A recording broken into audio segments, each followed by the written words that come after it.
যতই নিজেকে বলছি যে চিন্তা করব না, সব কিছু ঠিক হয়ে যাবে, কিন্তু ততই যেন চিন্তাটা নিজেকে আঁকড়িয়ে ধরছে। এটা কি সবার সাথে হয়, নাকি শুধু আমার সাথেই হয়, নাকি যারা চিন্তাটা একটু বেশিই করে তাদের সাথে হয়? টেনশনটাকে যত দূরে রাখতে চাই না, মাঝে মাঝে টেনশনটা এত টেনশন দেয় যে সেই টেনশনের চোটে মাথা ব্যথাই হয়ে যায়। কালকে গোটা রাতভর একটুও ঘুমোতে পারিনি, মানে 1 ঘন্টা থেকে 1.5 ঘন্টা হয়তো একটু ওই হালকা তন্দ্রা মতন এসছিল। আবার ভোর 3:30-র অ্যালার্ম বেজেছে, এক লাফে উঠে গেছি। এখন ঘড়িতে ওই 4:05 হবে। সকালবেলায় উঠে না নিজেকে ফ্রেশ করে কাজে লেগে গেছি। এই যে সকালবেলা বাবা আর মেয়ে নিশ্চিন্তে ঘুম দিচ্ছে।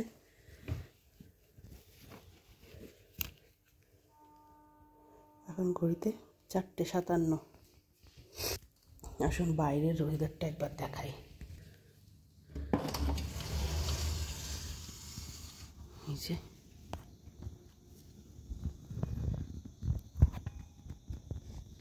ছাদে দিয়ে দেখাই, এটা সুবিধা হবে।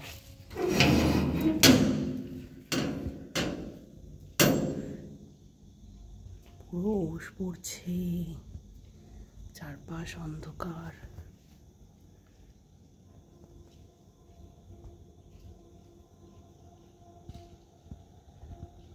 একটা দুটো লোক যাতায়াত করছে।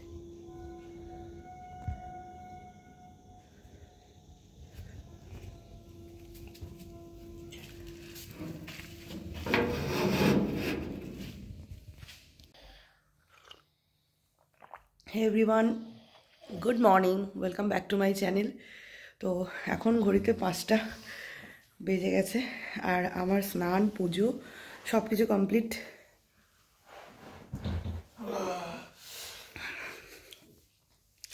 সকালবেলা উঠে না একটু স্ট্রং ব্ল্যাক কফি খেলাম যাতে মাথাটা ঠান্ডা থাকে, মানে ঠান্ডা থাকার থেকে ফ্রেশ লাগে। এখন অলিকে তুলবো, তুলে তারপরে রেডি হব।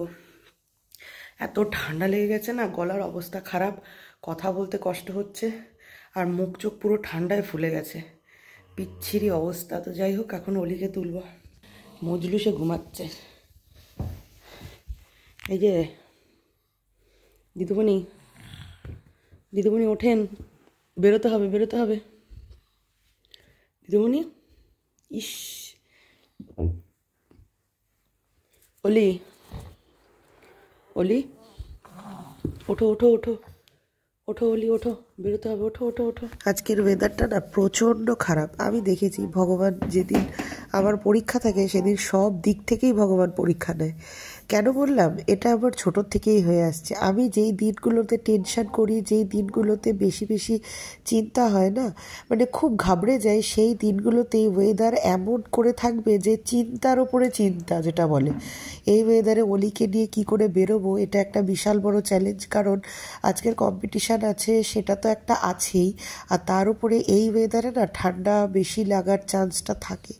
যে হারে ওশ পড়ছে, এই ওশটা মাথায় লাগলে পারে ঠান্ডা লাগানোর হাত থেকে কেউ বাঁচাতে পারবে না। ওইটাই ভাবছি যে কি করে নিয়ে যাব। আর তার উপরে তো কম্পিটিশানের চিন্তা আছেই যে কিভাবে কি করবে না করবে, কারণ এত অল্প সময়ের মধ্যে নাচটা তোলানো হয়েছে। কালকে রাতেও প্র্যাকটিস করলো 2বার, কিন্তু তখনও ভুল ভ্রান্তি হয়েই যাচ্ছে। আমিও পুরো রেডি হয়ে গেছি আর অলিও পুরো রেডি হয়ে গেছে। আর যেহেতু বাইরে অন্য একটা জায়গায় গিয়ে রেডি হতে হবে, তো সেই জন্য আলতাটা এখান থেকেই পরিয়ে নিয়ে গেলাম, কারণ নইলে আলতা শিশি টেনে টেনে নিয়ে যেতে হবে, আর কোথায় কি পরিস্থিতি থাকবে না থাকবে। মা, আমি বেরোলাম। আচ্ছা, ফুল রেডি। যা বলেছিলাম, সকালের ওয়েদার আজকে প্রচুর বাজে, প্রচুর বাজে। অন্যদিন এই সময় সূর্যি মামা উঁকি মারে, আজকে একদমই সূর্যি মামার পাত্তা তো নেই, চারিদিকে কুয়াশায় কুয়াশা। মারাত্মক ঠান্ডা লাগছে, সিরিয়াসলি বলছি। আর ওই যে বিকাশ এসে গেছে, অলি রানী টোটোতে চেপেও গেছে।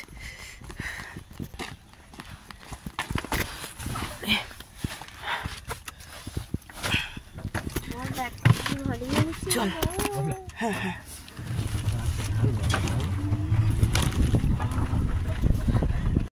আমাদের এই ছোট্ট অন্ডালটাকে আজকে যেন সকালবেলায় মনে হচ্ছে কি কোনো একটা হিল স্টেশন। চারদিকে কুয়াশা, আর তার মধ্যে 2-4টে টোটো অটো দাঁড়িয়ে আছে আর কয়েক। আচ্ছা বলে দিই তো, আমরা প্রথমে ভেবেছিলাম ট্রেনে যাব, কিন্তু ট্রেন এই বর্তমানে কোনো ট্রেন নেই, ওই জন্য বাসই ভরসা। আর ট্রেনে যেতে গেলে না আরও ভোর ভোর বেরোতে হতো, তো ওই জন্য আমরা সবাই মিলে একসাথেই অন্ডাল মোড়ের উদ্দেশ্যে রওনা দিলাম। আর সিঙ্গারন ব্রিজটা দিয়ে যাচ্ছি আর মনে হচ্ছে যে এই বুঝি হাওয়ায় উড়িয়ে নিয়ে চলে গেল। আর মারাত্মক ঠান্ডা, কি বলবো, আর মানে এনজয় করছি ঠান্ডাটাকে, এত ভালো লাগছে।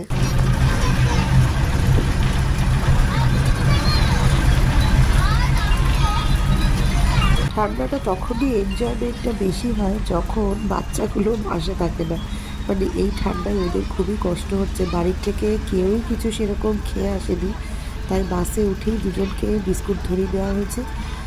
বিস্কুট খাচ্ছে আর গল্প দেখুন কীরকম পরিমাণে গল্প করছে দুটি তৈরি।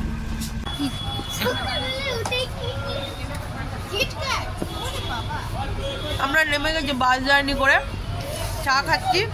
টোটোকে খবর দিয়ে দিয়েছি, টোটো রেডি আছে, চা খেয়ে তারপরে যাব যেখানে যাওয়ার আর কি। যত ঠান্ডা জিসারমার লেগেছে। এই তোমার নাম কি গো? শুধু বলি জিসারমা জিসারমা। নাও নাও নাও। হ্যাঁ বলো। ওকে, আমরা পৌঁছে গেছি, যে আস্তানায় পৌঁছে গেছি। এই জয়শ্রীদির এক দিদির বাড়িতে আমরা এসছি। এখান থেকে আমরা রেডি টেডি হব। আমার দিদি না, এটা আমার ননদ, আমরা সমবয়সী। আচ্ছা, সমবয়সী ননদ। তো এখান থেকে বাচ্চাগুলোকে রেডি টেডি করিয়ে যেখানে কম্পিটিশন আছে সেখানে যাব আর কি। তো আসতে না আসতেই চা দিয়ে দিয়েছে, ঠান্ডা দিয়ে দিয়েছে। খাও একটু দেখি তুমি কেমন করে বিস্কুট খাও। অঞ্জলি খাও, অঞ্জলি।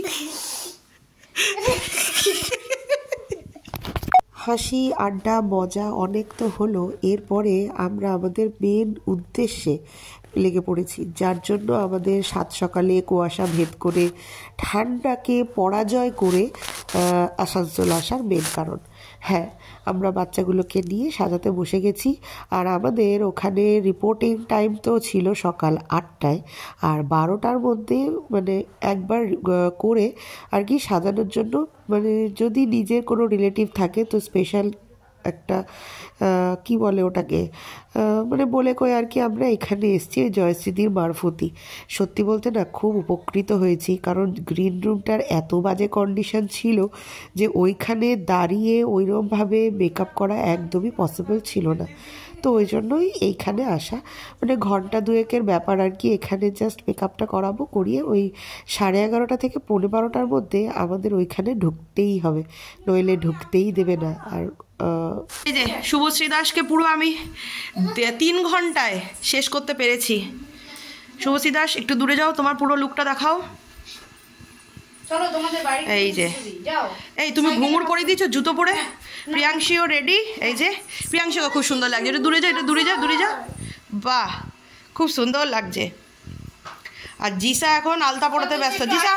জিসা ঘোর, মুখ দেখা। আচ্ছা, আমাদের সমস্ত কিছু হয়ে গেছে, এবার আমরা বেরোবো। বাড়িতে আস্তানা নিয়েছিলাম, অসংখ্য ধন্যবাদ দিদি, তুমি ঠাই দিলে বলে আমাদের মেয়েগুলোর মোটমাট একটু ভালো হলো। আর এই যে এটা হচ্ছে তোমার মা তো? হ্যাঁ মা, এই দিদির মা।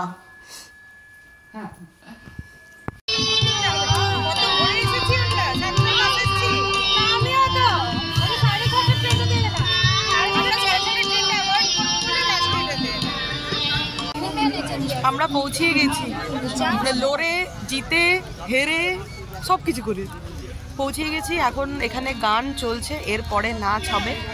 তো প্রচুর ভিড় ভাড়াক্কা হচ্ছে আস্তে আস্তে। নাচের কন্টেন্ট বেশি, কি জানো কি বলো ওটা, ক্যান্ডিডেট। আমার অবস্থা কি, মানে আমার অবস্থা কি, মানে ইংরাজি মাথা দিয়ে উপর দিয়ে বেরিয়ে চলে যাচ্ছে। যাই হোক, প্রথমে ভেবেছিলাম যে ভুলভাল জায়গায় এসে উপস্থিত হইনি তো, কিন্তু না, তারপরে এখানে এসে জানতে পারলাম যে ওদের সকালের ওয়েদারের জন্য প্রোগ্রামটা একটু দেরি করেই শুরু হয়েছে। তো এই জাস্ট আবৃত্তি শেষ হয়ে ড্রয়িং শেষ হয়ে গানেরটা শুরু হয়েছে, তারপরে হবে ডান্স। মানে অনেকটাই সময় লাগবে। এরই মধ্যে এই সামনে দিয়ে এই একটা প্রসেশন যাচ্ছিল, বেশ জমজমাটিয়া প্রসেশন। ওই মানে রাম মন্দির নিয়ে কিছু একটা হবে, ঠিক জানি না, কিন্তু দেখে কিন্তু বেশ ভালোই লাগবে।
एक अदो चाहिया फिर गमन शाम आर फिर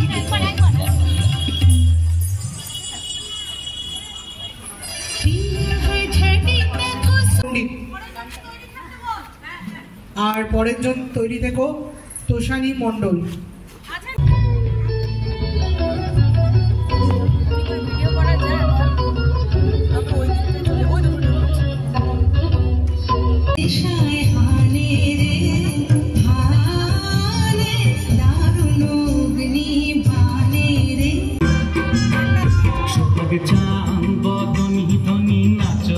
ফাইনালি সেই মুহূর্ত, এই ডান্সের পরেই অলির ডান্স হবে। আর এই যে দেখুন অলি দাঁড়িয়ে আছে।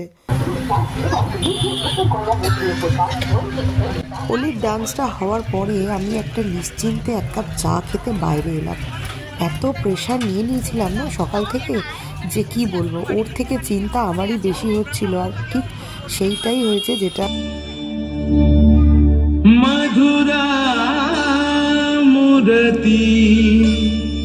যেটার ভয় পেয়েছিলাম। ভুল হয়েছে, নাচ মাঝে ভুলে গেছে। আমি অলিকে মানে সত্যি বলতে আমি এই প্রোগ্রামের জন্য ওকে যে প্রাইজ আনতেই হবে, ফার্স্ট প্রাইজ হোক থার্ড প্রাইজ হোক, মানে কিছু যে একটা হতেই হবে, আমি এরকম না কোনো প্রেশারই কিন্তু আমি অলিকে দিইনি। কিন্তু ওকে আমি শুধু একটা জিনিসই বলেছিলাম যে দেখো, প্রেজেন্টেশনটা সুন্দর হওয়া নিয়ে কথা, তুমি তোমার 100টা দেবে, তারপরে যদি না হয় না হবে। প্রথম কোনো একটা কম্পিটিশানে ডান্স করতে যাচ্ছ, আর এখানে যে তোমাকে প্রথমবারেই যে ফার্স্ট হতে হবে এর কোনো মানে নেই, এইটাই ওকে বলেছিলাম। কিন্তু যেহেতু খুব অল্প দিনেই নাচটা তোলা হয়েছিল, লাস্টের টুকু সেইখানেই গোলমালটা করেছে। তো যাই হোক, একটা শিক্ষা হলো, অলিও শিখলো, আমিও জানতে পারলাম এই কম্পিটিশানে অনেক কিছু নতুনত্ব, যেগুলো নেক্সট বার থেকে আর ভুল হবে না। আশা করি নেক্সট বার অলি আরও ভালো ইমপ্রুভ করবে, এই আর কি। তবে হ্যাঁ, ও যে নির্ভয়ে জাজদের সামনে নাচটা করে এসছে, সেটার জন্য আমি সত্যিই খুব হ্যাপি। রাতে বাড়ি আসার সময় মেটে চচ্চড়ি নিয়ে এসেছিলাম, আর তার সাথে রুটি করে নিয়েছি। ব্যাস এই হচ্ছে আজকে রাতের ডিনার। ওকে, তো বাড়িতে এসে আর ব্লগ কিচ্ছু বানাইনি। এসে একটু চা খেলাম, খেয়ে একটু শুয়েছিলাম, কারণ সেই ভোর 3:30টার সময় উঠেছি। এত শরীরটা খারাপ করছিল বাড়িতে আসার পরে, আর মানে অন্য কোনো দিকেই তাকাইনি। একটু রেস্ট নিয়েছিলাম, নিয়ে তারপরে রাতে রুটি বানিয়েছিলাম। আর যখন আমি আসি না, তখন ওই মেটে চচ্চড়ি নিয়ে এসেছিলাম দোকান থেকে। রাতে এসে আর মানে ইচ্ছে করছিল না আর কি, মানে কিছু আর বানাতে।